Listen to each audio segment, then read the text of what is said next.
Okay, I'm gonna go over this little, we'll call it a hack or a tip or a trick or whatever you want to call it, but something to make your life easier if you put chains on a tractor every year. I've gotten different rings and, elastic things, and it seems like the rubber always rots out. I have a hard time keeping them. So a couple of years ago, what I started doing was using zip ties, and so I get these things pretty tight, as tight as I can, and then I do this both on the inside and the outside. But I'll run this through the chain, the zip tie, and I'll come up a little bit higher, and I'll tighten this thing down, and then I'll you have to get a decent one. You can't get the cheapos because they don't seem to hold up as well, but you tighten that thing up,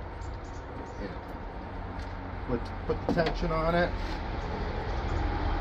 cut it, and then you really don't have too much slack on the chain. I haven't done the other side yet, but just that little bit will be gone when I pull the other side tight, and I haven't had problems with the chains coming off. If stuff shifts around, sometimes you have to readjust, but they're zip ties, so it's no big deal. It's not like you got a piece of $20 or $50 tensioner that doesn't work anymore.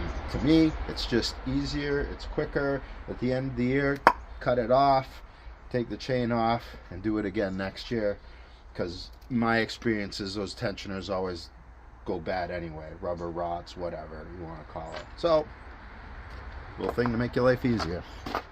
This is definitely the best way to put chains on a tractor.